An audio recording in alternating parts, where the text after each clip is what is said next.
ক্ষেত্রে আমরা অবৈধ অভিবাসন নিয়ন্ত্রণ, জাতিগত ও ধর্ম সম্প্রীতি, বেকারত্ব হ্রাস এই তিনটি বিষয়ের উপরে আমরা বিশেষ করে ধ্যান দিই। নারী ক্ষমতায়নের উপরে নারীদের জন্য সমান শিক্ষার সুযোগ নিশ্চিত করা, অর্থনৈতিক ক্ষমতায়ন এবং বাল্য বিবাহ এবং বহু বিবাহ নির্মূল, এই তিনটি বিষয়ের উপরে আমরা বিশেষ করে ধ্যান দিই। তাছাড়া মাদক মুক্ত ক্যাম্পাস, এই ক্যাম্পাস আমরা জানি বর্তমান সময়ে বিশেষ করে স্কুল এবং কলেজের মধ্যে একটি সম্প্রদায় বিশেষভাবে প্রয়াস চালিয়ে যাচ্ছে যে ছাত্র সমাজকে বিভ্রান্ত করে ওদের শিক্ষা ব্যবস্থা থেকে দূর করে ওদের নেশাগ্রস্ত বা নেশার একটা বাতাবরণ ক্যাম্পাসের মধ্যে গড়ানো। বিদ্যার্থী পরিষদের সকল কার্যকর্তা এবং আমাদের সরকারের কাছে বিনম্র অনুরোধ থাকবে যে বর্তমান যে প্রয়াস চলছে ক্যাম্পাসগুলির মধ্যে মাদক ব্যবসায়ীদের বিশেষ করে, এটার যেন বিদ্যার্থী পরিষদের সকল কার্যকর্তা কাজ করবে এবং প্রতিটা ক্যাম্পাসগুলোকে এই নেশার আসর থেকে দূরে রাখার জন্য একটা কঠোর আইন আমরা সরকারের কাছে থেকে অনুরোধ করছি যেন একটা কঠোর আইন গড়া হোক যাতে মাদক ব্যবসায়ীরা লিমিটেশনে থাকে। তাছাড়াও পঞ্চ পরিবর্তন, যেটা আমাদের সামাজিক সমরসতা, পরিবেশ সুরক্ষা, নাগরিক কর্তব্য এবং সভ্যবোধ, এই তিনটি বিষয়ে আমরা পঞ্চ পরিবর্তনের উপর আমরা বিশেষ ধ্যান দিই। তাছাড়াও আমাদের এই রাজ্য অধিবেশনে আমরা কিছু সংকল্প আমরা নিই, যেরকম গত বছর 2024 সালে আমাদের ত্রিপুরা প্রদেশে সর্বমোট মেম্বারশিপ আমরা 66,304টি মেম্বারশিপ আমরা করি। এবছর 2025 সনে আমরা চূড়ান্ত টার্গেট নিয়েছি, আমরা 1 লাখ মেম্বারশিপ আমরা গড়ে তুলব ত্রিপুরা প্রদেশে। তাছাড়াও নেশামুক্ত ক্যাম্পাসের সূচি আমি এখনই বললাম, এটা একটা অনেক বড় একটা চক্রান্ত চলছে একটা সম্প্রদায়ের তরফ থেকে যেন ক্যাম্পাসগুলিকে এবং ছাত্র সমাজকে ভাঙ্গার বা বিভ্রান্ত করার। তো এটা নিয়ে আমরা বিশেষভাবে কাজ করব। তারও পাশাপাশি এসএফএস আমাদের আইএম স্টুডেন্ট ফর সেবার মাধ্যমে আমরা পুরো ত্রিপুরা রাজ্যে ছাত্র সমাজের কে কেন্দ্র করে একটা ব্লাড ব্যাংক আমরা গড়বার চেষ্টা করব এবার।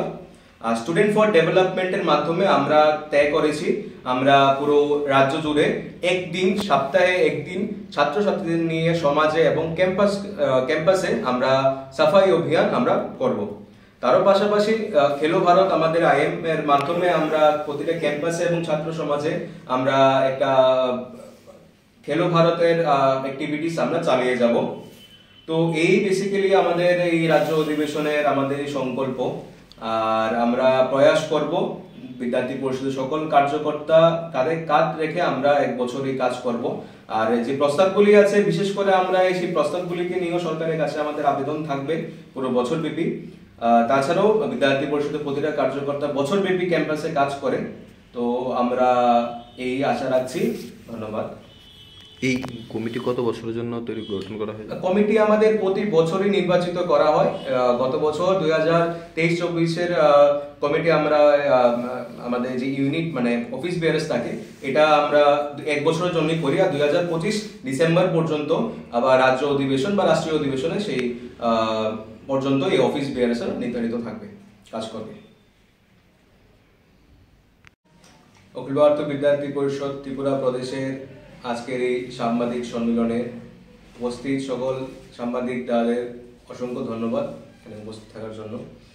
আজকের এই সাংবাদিক সম্মেলনের উদ্দেশ্য অখিল ভারত বিদ্যার্থী পরিষদের 27তম প্রদেশ অধিবেশনের একটি বিবৃতি আমরা এখানে আজ পেশ করব। অখিল ভারত বিদ্যার্থী পরিষদ ত্রিপুরা প্রদেশের 27তম রাজ্য অধিবেশন ধর্মনগর শহরে জানুয়ারি 3 থেকে 5 3 দিন ব্যাপী অনুষ্ঠিত হয়। প্রদেশ অধিবেশন বিদ্যার্থী পরিষদের সকল কার্যকর্তাদের জন্য একটি উৎসব এবং বছরের শুরুতে প্রতিটা কার্যকর্তা তার সমাজের জন্য এবং দেশপ্রেমের একটি নতুন উৎসাহ নিয়ে সংগঠনের কাজ শুরু করে।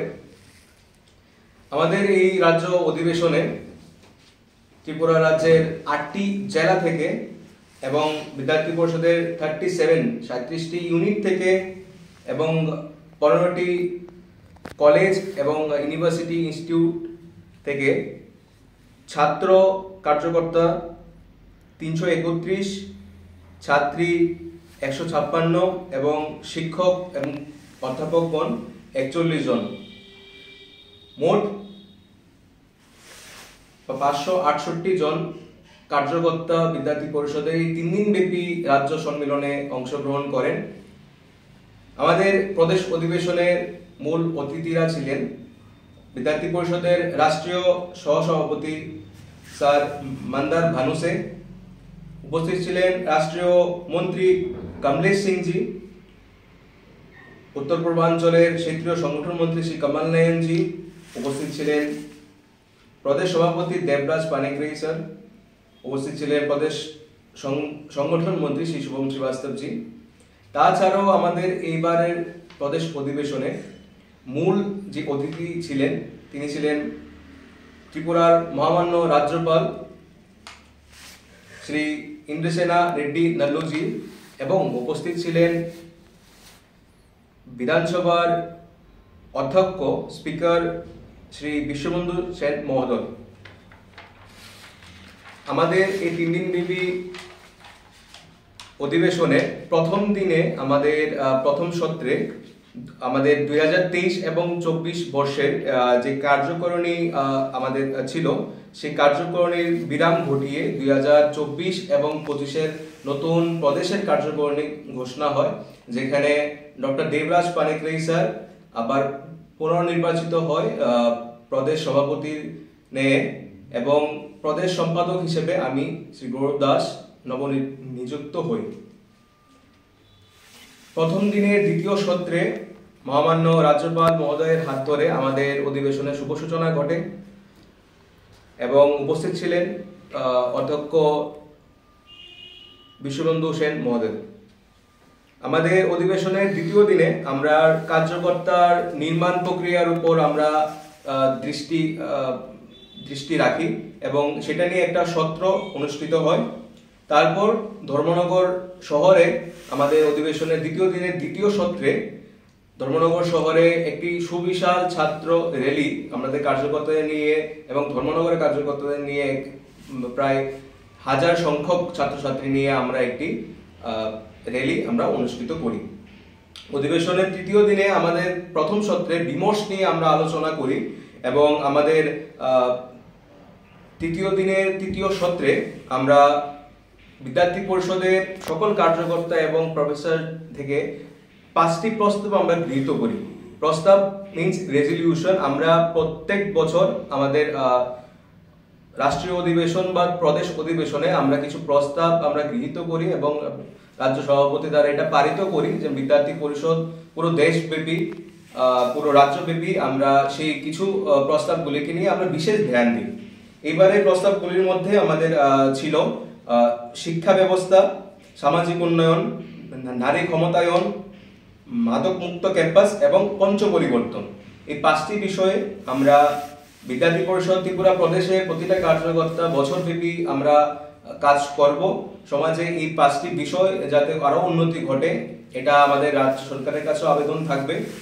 মূলত শিক্ষা ব্যবস্থায় শিক্ষার পরিকাঠামো উন্নয়ন, শিক্ষক নিয়োগ, ছাত্রদের জন্য সুযোগ যেরকম নতুন ছাত্র বাস নির্মাণ এবং পুরাতন ছাত্র নিবাসের মেইনটেনেন্স রেগুলারলি করা এবং কোচিং সেন্টারগুলোর উপর আমরা বিশেষ করে একটু ধ্যান দিই। আমরা দেখতে পাচ্ছি বর্তমান শিক্ষা ব্যবস্থায় আমাদের যে কলেজ এবং বিশেষ করে স্কুলের আমরা সরকারি টিচাররা কিছু এক্সট্রা ইনকামের জন্য ওরা বিভিন্ন প্রাইভেট টিউশন সেন্টার জয়েন করছে এবং স্কুলের টাইম পিরিয়ডে ওরা স্কুলে প্রেজেন্ট না থেকে ওরা সেই প্রাইভেট টিউশন ওরা অ্যাটেন্ড করছে এবং যার ফলে আমরা দেখতে পাচ্ছি স্কুলের মধ্যে শিক্ষকের সংকট, ক্লাস ঠিকভাবে হয় না। তো এছাড়াও কোচিং সেন্টারগুলি শহরের মধ্যে যে বিশেষ করে কোচিং সেন্টারগুলি আছে সেখানে আমরা দেখতে পাই যে ওরা নির্ধারিত রেজিস্ট্রেশন ওদের নেই এবং ছাত্র রেজিস্ট্রেশন থাকার পরেও ছাত্র নিয়ন্ত্রণ যেটা এটা একদম নেই। তো আমরা সরকারের কাছে বিশেষ অনুরোধ থাকবে এই বিষয়গুলি নিয়ে, এবং বিদ্যার্থী পরিষদের সকল কার্যকর্তাও এই বিশেষ বিন্দুদের উপর ধ্যান দেবে, যে এটি বিশেষ করে কোচিং সেন্টারগুলি যাতে একটি নিয়মাবলীর আওতায় আসে। তাছাড়া সমস্যা আছে, এরকম না যে সমস্যা নেই। বিদ্যার্থী পরিষদের সকল কার্যকর্তা সেই সমস্যাগুলিকে নিয়ে প্রতিদিন ক্যাম্পাসে সংঘর্ষ করছে। এটাও অনেক ভালো, আমরা জানি যে রাজ্য সরকার অবগত আছে ছাত্র সমস্যাগুলিকে নিয়ে। বর্তমান পরিস্থিতিতে যে বিশেষ কলেজগুলিতে, জেনারেল ডিগ্রি কলেজগুলিতে বিশেষ সমস্যা সমাধান রাজ্য সরকার কিছুদিন আগে ওনারা একটা বিজ্ঞপ্তি জারি করেছেন, 400 ফ্যাকাল্টি অ্যাসিস্ট্যান্ট প্রফেসর, মানে মুখ্যমন্ত্রী এটা নোটিফিকেশন করেছে বিধানসভার মধ্যে যে ওরা রিক্রুটমেন্ট করবে। তো আমাদের মনে হয় বর্তমান যে সমস্যা আছে জেনারেল ডিগ্রি কলেজে, তো সেই সমস্যাগুলির যদি এই 400 জন ফ্যাকাল্টি 2 মাস বা 3 মাসের মধ্যে রিক্রুটমেন্ট প্রসেস কমপ্লিট হয়ে যায়, এর মাধ্যমে বর্তমান শিক্ষা ব্যবস্থার যে সমস্যাগুলি আছে তার 70% কম হয়ে যাবে। আর তাছাড়াও বর্তমানে আমরা জানি নিউ এডুকেশন পলিসি 2020 আমাদের কলেজগুলিতে লাগু করা হয়েছে, কিন্তু আমরা দেখতে পাচ্ছি বহু সংখ্যক ছাত্ররা সেখানে একটা মানে ব্যাক ফেস করছে, ওরা বিভিন্ন রকম ইয়ার ব্যাকও আসছে। তো আমরা মনে করি শুধু ফ্যাকাল্টি আপনার রিক্রুটমেন্টের মাধ্যমে এই সমস্যা সমাধান হতে পারে, তাছাড়াও বিশেষ করে ইনফ্রাস্ট্রাকচার ডেভেলপমেন্ট, কলেজগুলিতে ইনফ্রাস্ট্রাকচার খুবই দরকার।